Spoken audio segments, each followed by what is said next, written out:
often I'll put it on the existing sheet, but it's too much. Okay, and then you can decide what you want to look at in simple terms.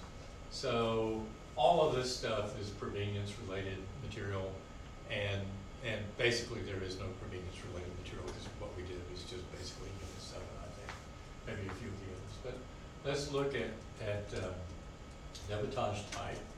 So we have angular debris, blades, flakes, not appropriate, and then shatter.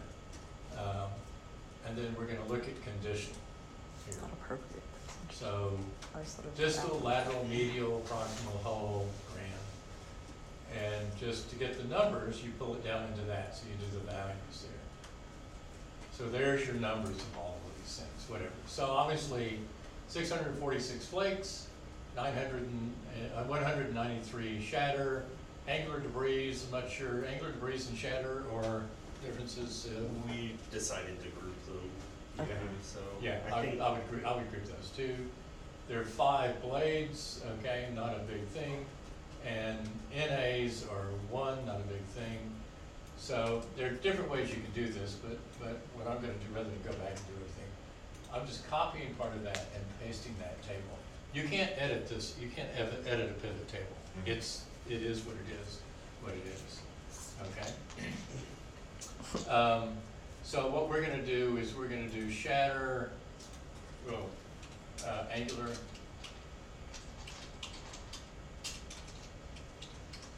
We'll just do that. Debris. I'm just gonna put those, so there's 2 NA, okay, so that's gonna be 118, okay? And I'm gonna get rid of that. That might have been mine. I don't know. So I'll I'm have to just go back gonna and check. erase that, Delete okay? The NA, I don't know how to interpret it, but I'm just gonna get rid of that.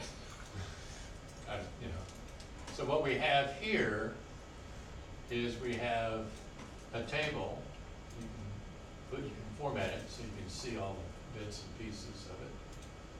And I'll bring that here. Distal, lateral, medial, not appropriate, so you don't know which, and that makes perfect sense here. And proximal, whole, and stuff. So this is the same comparison I did, except here in terms of condition, I had you all in there, okay? So the question is there any kind of distinctive pattern here? Well, you have medial shatter and then proximal and whole. If you, in proximal shatter, I'm not sure, because proximal would mean you have a platform there. Mhm. You have a platform, it's not shatter. So that's, let's just say that's probably a coding error. So, and you have whole, I think NA is more appropriate for all of these, because you're not, if it's true shatter, you're not really sure where it's coming from. If you can identify it as medial, proximal, whole, it's not shatter. Mhm. Okay, does that make sense? So in a real world, you might want to go back and review all that stuff. That's okay. I'm just trying to point out some, and these are really kind of data checking processes where you say, okay, what was I thinking there, or what was being done there? So we're going to go back to this, and we're going to say, okay, so let's look at, rather than condition, let's look at raw material. And what we have here is we have elevates, other, quartzite, and Tecovas. So, and what you can see, is there any kind of real distinctive pattern here? It looks, except for in the angular debris, let me do the same thing there that I've done for this one. Copy, paste it there. Angular debris I'm going to put into the shatter, so that's going to be 9. That's going to be 17. Oh, I screwed this one up in a way here. Would you suggest, like, on your sheets down there, all of your tables that are concerning to, like, debitage or something like that, having them on one sheet, and then anything of all the other tables concerning anything else on others to help keep things organized? Yeah, however you want to organize it, that's fine. That's on you. Okay. These numbers are not. The vertical numbers are okay, but the horizontal numbers are not. Okay, so 664. So anyway, so we've got rid of these, right? I'll move those down. So blade, flake, NA, we said we weren't really sure what that means. that's not even artifacts, although they have other quartzite there. Oh, I think that, wouldn't one of those not really an artifact? Actually, and I need to do that. I just realized I got rid of those too, so I need to do this. So what I'm doing here is I'm just recalculating all the rows and the column toes. Okay.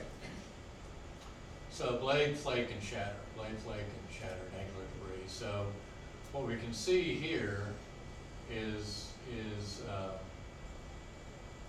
we don't really know if there's any kind of distinctive pattern to these. Okay. So you might want to test it, and those are going to be zeros, right? So the problem, you can look at those. There are different ways of doing this. You can run a chi-square.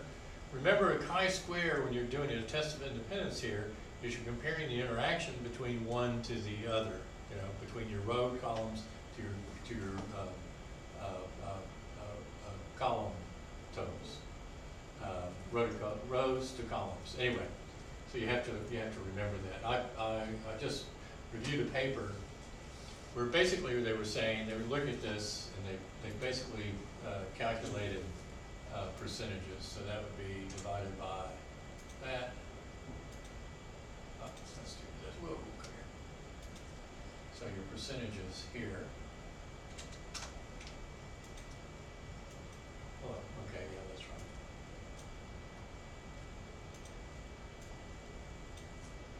Is that right? I think that's right. Yeah. And put those percentages there. Let's put at least a decimal there. So we're just looking at the percentages. Anyway, what they said is that because Albates is so high, it's you know, that's a significant a chi-square for a test of independence. They weren't looking at the interaction between them. They were just said Albates is high. That's really 3 separate goodness of fit tests, where you're assuming there's an equal distribution between all. It's not an interaction between the two. So it's a more complicated, the interaction hypothesis is more complicated. It's how do these things affect, how are these things affected? So anyway, but what we can see here, and there are some differences, is in the shatter, one of the things you can see there is that the shatter is much less Albates than the other materials and more of these other materials, even if we don't know what they are in terms of the other. I mean, that's probably a significant amount, okay? So it's an interaction. It's not just that Albates is high, is that in certain materials in certain categories they're high or they're low or whatever. So we'd have to run a chi-square on that if you wanted to look at that. But just be careful in the way you frame your hypothesis. Okay. That confuse everybody? Chert, right? Sorry? Tecovas is a chert, right? Yeah, it's a chert. Is it just not as silica dense as the difference is it's not as homogeneous as Albates is in terms of flaking. It has different colorations. It comes from a different area, from different locations, and it doesn't occur in as large as chunks. I've seen a hunk of Albates that was the size of a VW bug. It was like car size. So Tecovas is in your hand. So the kinds of things you can do, you don't see so much of the differences in the late prehistoric period where the points are small and a lot of the other artifacts are small. They're not making bigger tools out of it. But in the Paleo-Indian, you don't see very much out of Tecovas at all because they can't make a big tool out of it. So size has a factor there. Okay, so let's get rid of condition. Raw material, do we want to look at, okay, let's look at length. Okay? And then what we're going to do is we're going to pull length down here. Okay, now this just adds up, because it's a sum, it just adds up length. But if you come here, you see and hit value field settings. I don't know if you know this. So all we've done is we just counted up we've counted up the lengths and basically sum it. But you can look at the average length, which is, it does a mean, basically, that's what this is. So here are your average, where are we here? Here are your average, what in the hell are they, oh, I don't need that, take that out. Oh, yeah, there we go. Here are your average lengths for these kinds of materials. And let's, there we go. So put them on to where they're on the same scale. I didn't need to cross cut them. But we could, so those are your average lengths. So 22 millimeters, 22.6 for blades, 16.5, you know, whatever. If you want to do something where you're cross cutting them, you could do it by, hang on here, put that back in there, by raw material.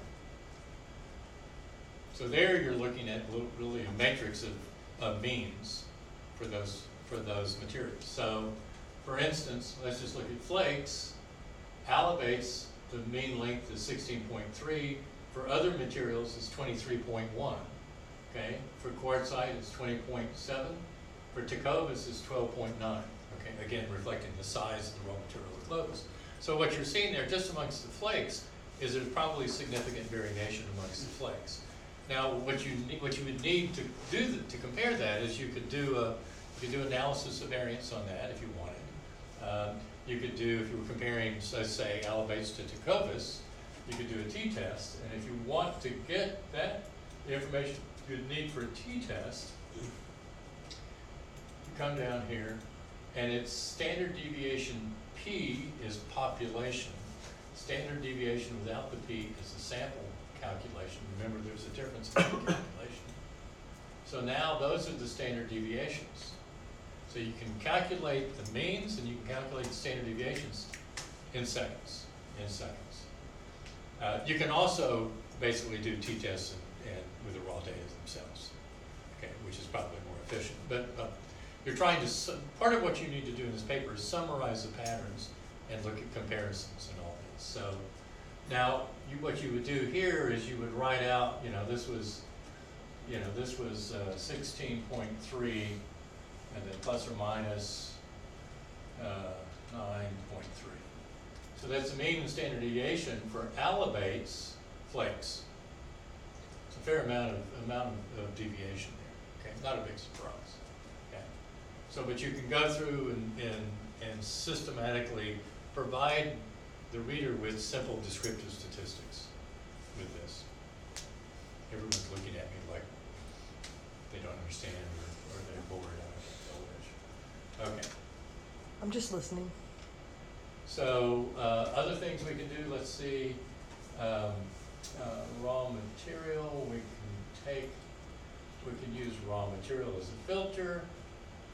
We can,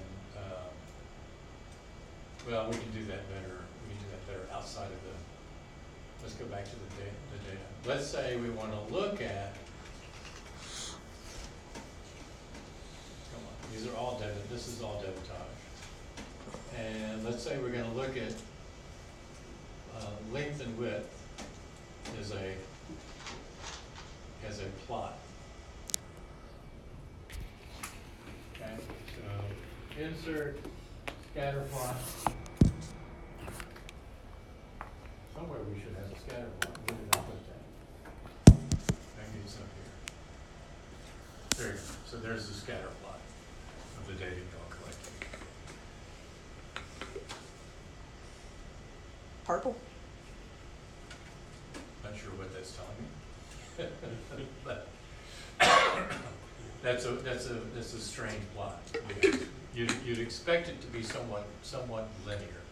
And you can test it for linearity. You can say add trend line, and let's just say we're going to do a simple linear, and we can display the equation and display the R-square value on the chart. Okay, so there's the equation. It's slightly negative. That makes no sense at all. It's slightly negative, and but your R-squared value is 0.07. And what's R-squared? Do y'all remember that? If not, I'm not doing statistics with you. weekend, but it's not a high correlation, let me put it that way. R squared is a proportion of the variability that X accounts for in Y. Okay, anyway.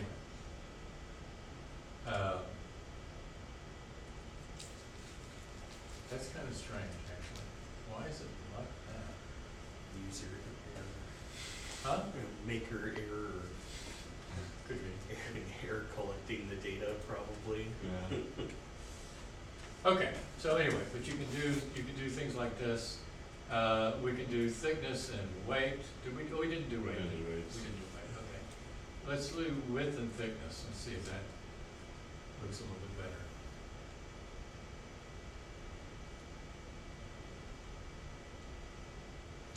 I mean, also, how much of that stuff is shattered? Exactly. We need to. I'll show you how to deal with that.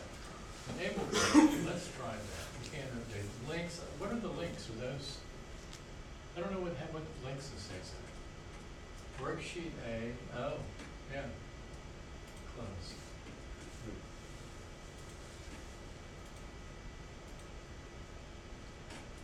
Let's go back up here.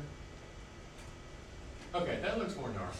Oh, okay. That's more, you expect it to be grossly linear.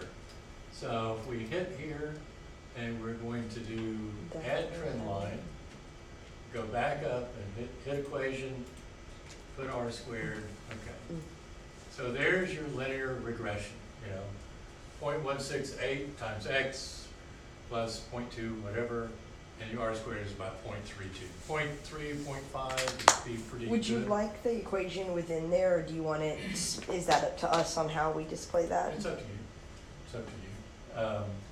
What this does is this allows someone to look at it and see what the relationship is and what the R squared is, without you having to go through a lot of description. So if you describe that in your text, it adds more length to it, which you may or may not want. But what you can see here, and let me get rid of those, is you can see there's some serious outliers here. Now, I don't expect you to do any fancy statistics, and I'm not expecting you to do, predictive, two standard deviation predictive values and look for outliers and all that stuff. But in reality, that's the kind of things that you would need to do if you were analyzing this. You want to look at those things. The question is why the hell is that so low and why is that so high? You got rid of those two. That would increase your R squared value probably by about somewhere between 5 to 10 points would be my guess. And what is that? So one of the things, and I'm going to get rid of this, one of the obvious things that we can do quite quickly is you can sort this. Okay, so I'm going to go through and I'm going to sort it. Okay, take it back up. It's just nice. And hit They know sort, how you got it. custom sort. And it's absolutely essential you highlight the entire spreadsheet. Okay. And the number of times I've done it to where I've sorted, there's like one column off to the right that I didn't sort, and spend hours going back trying to recreate it sometimes. So custom sort, and what we're doing, my data has headers, which I got the top row in that. So debitage type, let's just sort it by debitage type. So there, the whole thing is, oh, I see, I didn't highlight over there, did I? Good. That's, so the Control Z, quite important. Did I?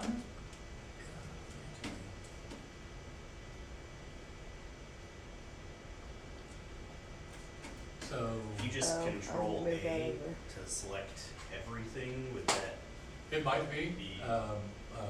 We'll try that next time. Custom sort. There you go, debitage type. Now it's not the first one over. Okay. So here are your blades. Okay. There's your angular debris. We're gonna turn that into shatter. Is that right? Mm-hmm. It should just be a drop down. Okay. So let's look at length, width amongst blades. What would we expect to see here? Should be more than twice twice as long. You should be more than five. Yes, thank you. Thank you. And trend line, display equation, x length times 2, that's okay, yeah. R squared. So this would be, if this is, the way this is set up, as long as your first value here is 0.5 or less, then that's okay, right? If in this equation, your width needs to be half the length of the length, right? And if it's over 0.5, it by definition doesn't fit into the blade category. This is basically 0.2, okay, which is well in there. You want it to be there, and you can see that it's got about a 0.68 level of R squared value here. Now the next thing we want to do is we're going to look at the flakes. I'm going to move this over a little bit. Whoa, not that far. And if you're not familiar with Excel, I'll be happy to go over this with you more completely. I'm also trying to record this video so I can share it as soon as Okay. she can show me that upload to Google. So what I want to do is I want to this chart, I want to add the flakes to this chart. So what I've done is I highlighted this thing here with a right click, and I went down to select data, and now I'm in this mode here, and there are data here I'm going to edit, and that data are blades. Whoop, we hope if I can spell them. I don't need a V, okay. Now we're going to add flakes. And the X value is the length. And where the hell am I? I think that's, okay, you have to be able to see where you are here. So the flakes, I'm just going to highlight those going all the way down until I run out of flakes.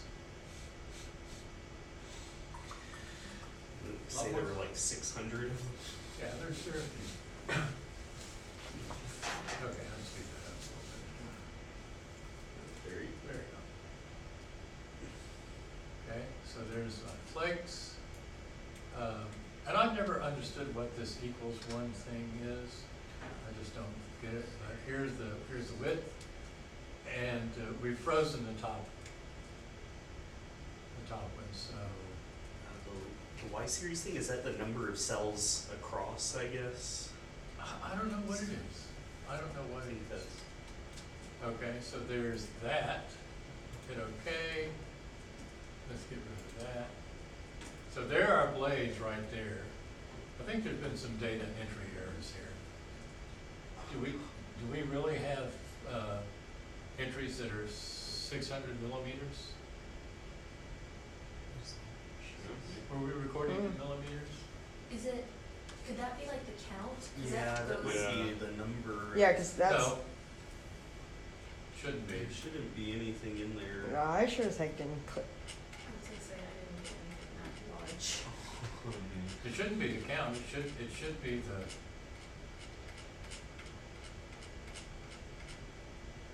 Should be the width. I don't know why that's not. I don't know where that's getting to. Those are those. How's that working?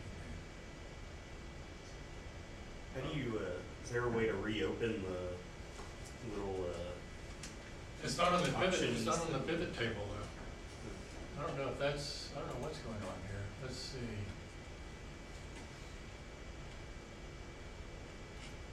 Why is that not reading that?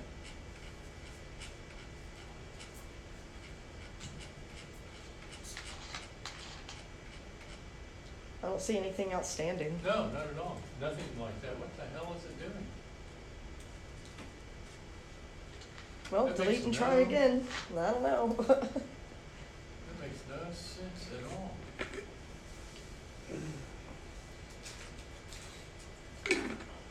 Links, edit, debitage data.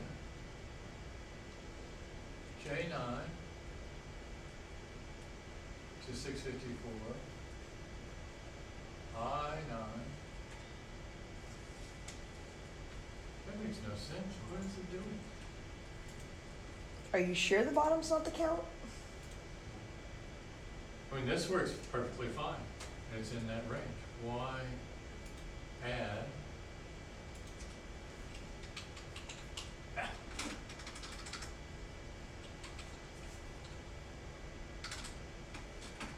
Series X values. Let's do something like this. Series of five values. What did I take that down to? 15? Yeah, I think so.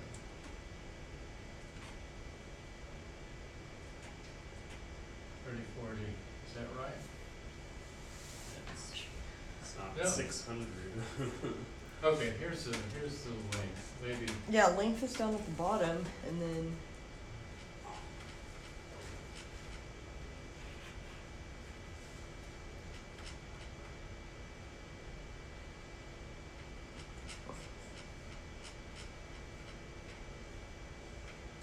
'53 pistol flake possible. 44.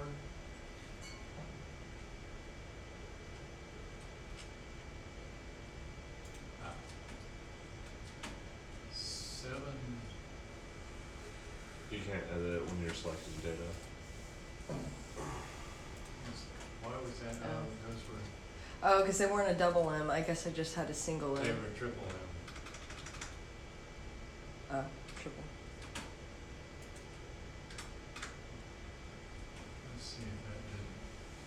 One more.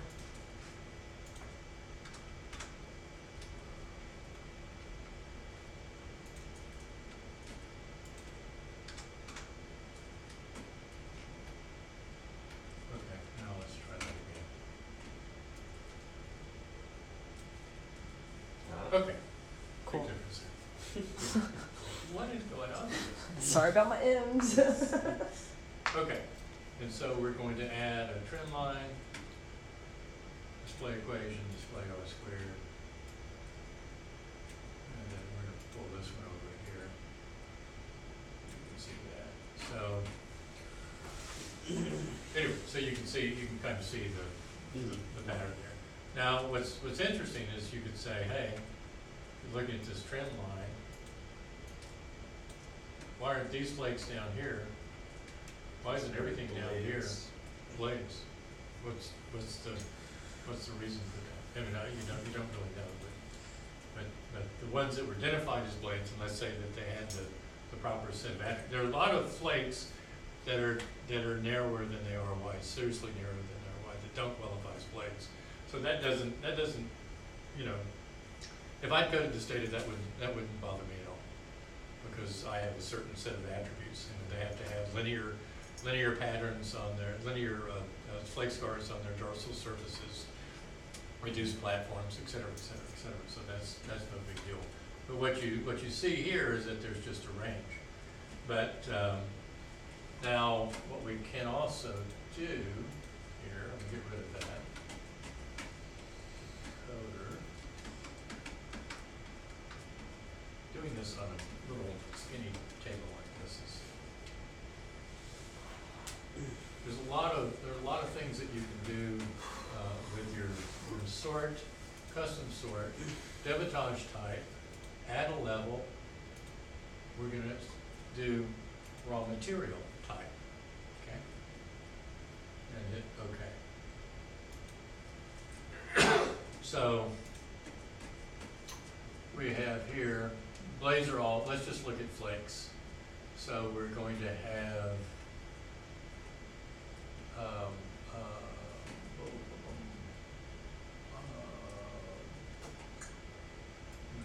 I'm going to do elevates flakes. And we've not sorted out all flakes. Maybe we should do that. I take that back.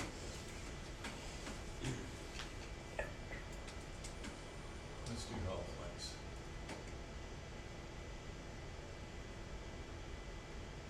Because that makes the most sense, right?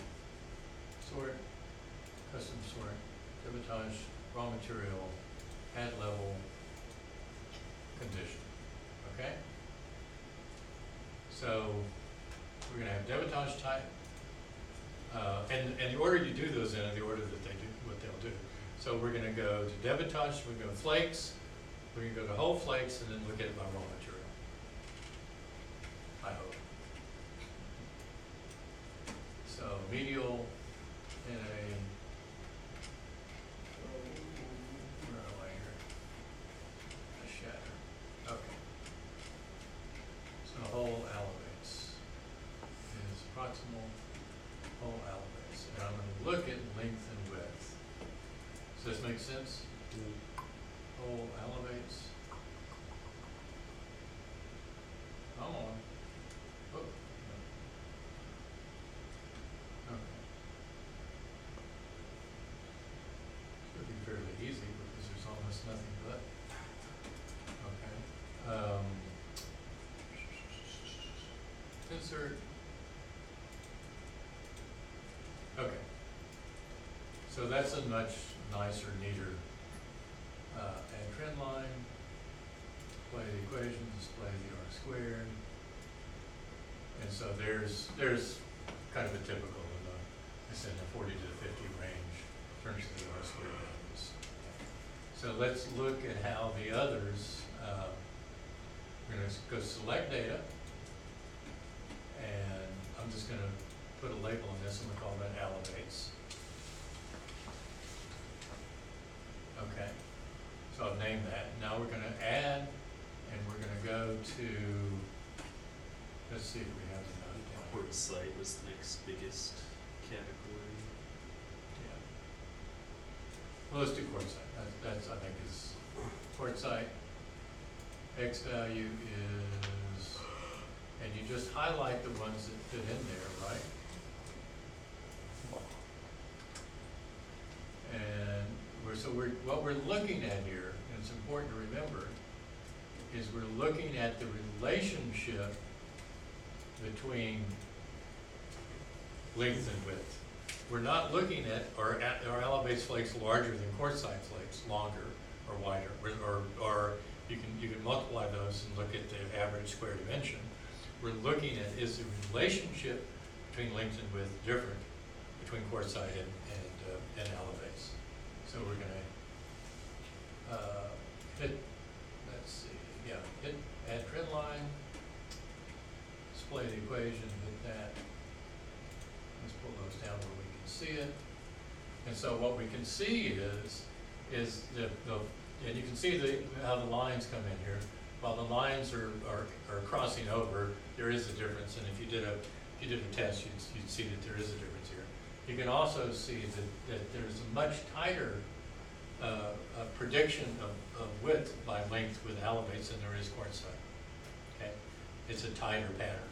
Okay, it's a more controlled pattern. Okay. Tecovas, let's do Tecovas just to show you. So select data, and we're going to do Tecovas. There's only two. Hey, that's a broken. Is that a hole? Yeah. So Tecovas is not really going to have a recognizable pattern here, but we'll do it just to have it on there. You could also, if you wanted to, lump these. Where the frickin' hell is Tecovas? Make him gray. Yeah, that's what that. Yeah. It's too You do gray. get to a point, also with these, you get to a point where you want to say, okay, I need to have some information here, so we're going to have a legend, put it at the bottom. So Boom. there's your elevates, quartzite, and Tecovas. Gray is a poor color choice. Yeah, and it's right here, right? It is. Yeah. And you can change those colors, right? You can, add trend line. Okay. There's not an R squared for this, so you don't need it. And you can see that's, well, there's your Tecovas calculation, but it's just between 2 points, so it's, the R squared is 100%. Anyway, but you can begin to work with these things in those kind of fashions. So you can, you know, is there a difference in the flaking patterns and the nature of the elevates to the other materials? Absolutely, there is a pattern there. And does the elevates appear to be more controlled? In other words, is there a smaller amount of variation between these? Yeah, you can say that as well. But there are other things that you can do. If you remember, if it will go to options,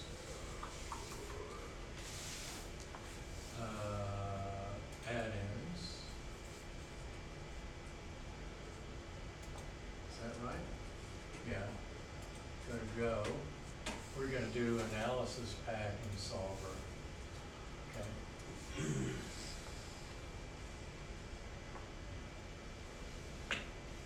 Okay. And you should have a thing up here called data. Hello, data. And data analysis. And you can do a whole bunch of analyses here with these things.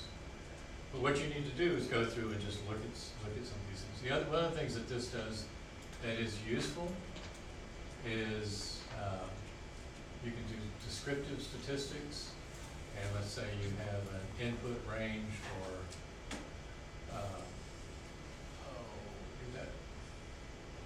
like distal. I don't know if you can do. You might be able to do this. Let's see if we can. Hang on here. Cancel single factor ANOVA. Let's do grouped by. Yeah, you have to look at the structure of this. It's not going to let you do that. Cancel two factor without repetition. No, cancel two factor without repetition. Output range. It's going to take you a while to figure that out. FTS for sample variances. You have to organize these. Oh, let's go back to the descriptive. Let's just do descriptive. So input range, we're going to do descriptive, and I'm going to do here are flakes. Go on here. Your distal flakes, length of distal flakes. More in there than I thought there were. Okay. Let's see if we can do all three of those. Output range, we're going to do that over here. Let's go put that there. Let's see what it does. It should. Oh, okay. Summary statistics. Okay, just summary statistics here. So we have column one. Let's see what is going on here. Okay. So column one, which was length. Here are your descriptive statistics for that. Column two, which is width. Here are your descriptive statistics for that. Column three, which is thickness. So you can very quickly calculate just your descriptive statistics and do that by your categories. What's kurtosis? Kurtosis is how much their if it's a normal distribution, is how peaked or how flat the distribution is. Now, in our writing, do we need to go through and describe each one of these word? I don't want to say verbally, but written wise. Do we need to describe the statistics? Let me get to this. Like, what would be the appropriate amount of description So in text? let's say you produce this and you've got it down to this level here. Okay. So what I would say is for this is for elevates, distal broken flakes. You can say that the mean and standard deviation for length, width, and thickness is blank. Okay. And then? And as far as I'm concerned, that's enough. Okay. Okay. You don't need to get into the other. Unless there's a reason for you to do that. There's not a reason. You don't need to get into kurtosis or skewness. The range.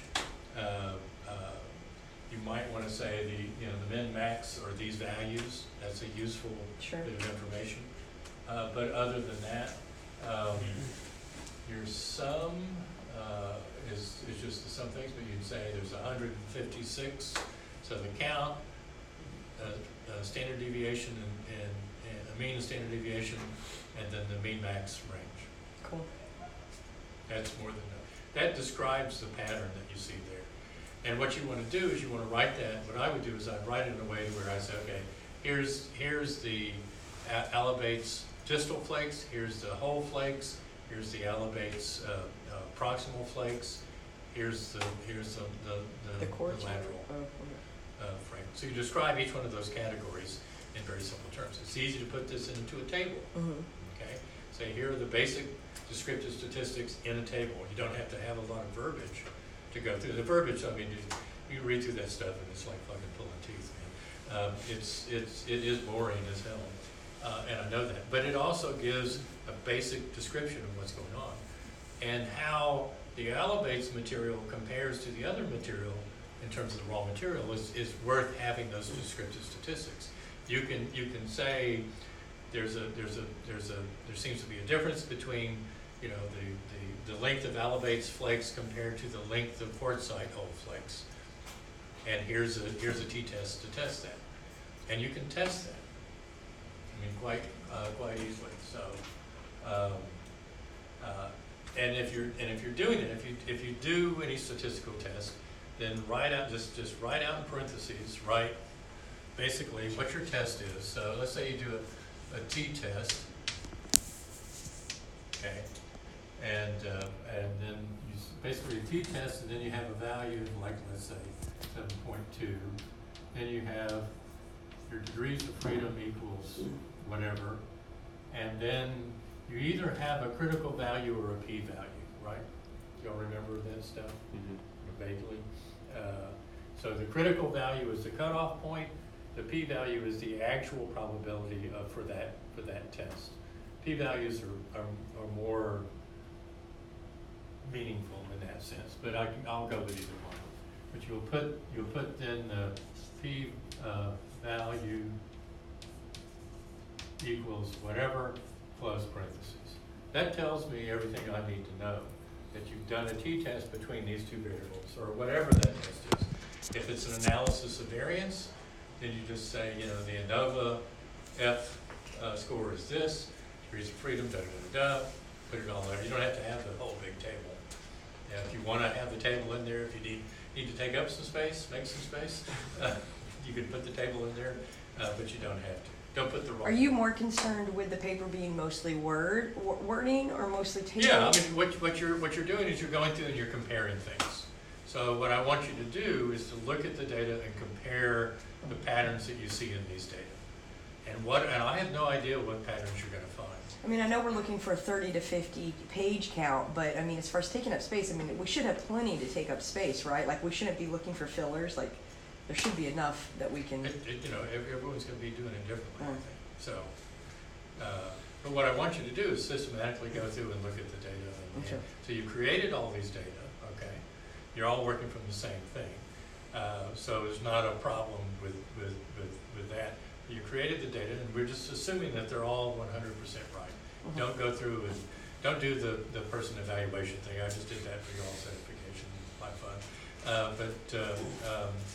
But that's important if you're doing it professionally to sort that stuff out. But what I want you to do here is to look at it and say, okay, how do I analyze these data? How do I get the most amount of information I can get out of these data? Considering that it's a single component site. You're not looking at patterns through time. You have virtually no spatial data, so you're just looking at, here is a single assemblage in time. What do I see in terms of the pattern? Okay. And in a way, it's the most simple situation you can get, which makes it rather difficult in terms of the analysis. Because a lot of times you say, I have 4 assemblages, then you can say, okay, well, here are the differences, and obviously these differences represent, you know, the evolution of 25 years or something, I don't know. But here you just have a single thing. So you're looking for the patterns within your own data. But you want to, analysis is a exercise in parsing things down into smaller and smaller units and looking for patterns in those between units. That's basically what it is. What patterns exist? Okay. Are there now one of the first things you probably need to do is you need to have an overall count for the assemblage. How many things do you have? And we've only looked at debitage here. There's all these other categories here. So you need to count. Here's the total number of whole flakes. Here's the total number of distal flakes, of medial flakes, of lateral flakes, of shatter, and then break that down by raw material. And then here's the number of tools. Here's the number of whatever. One of the things that I do that I like this form of analysis is an analysis that Jeanette Deacon came up with in South Africa. Is she looks at assemblages in a hierarchical fashion. So she says, okay, in terms of lithic assemblage, you have chipstone and groundstone, okay? And then so that's just the total number of chipstone to the total number of groundstone is one comparison. At a very coarse, and we're just talking about lithics here, within the groundstone you can break into different categories, different tool types. You have virtually no debitage with groundstone, so it's by tool type. Now you can look at the tool types of the chipstone, the numbers of points, the numbers of scrapers, the numbers of bifaces, and look at that, okay? But then you can also look at so that's taking, let me do this other thing. Look at that windmill.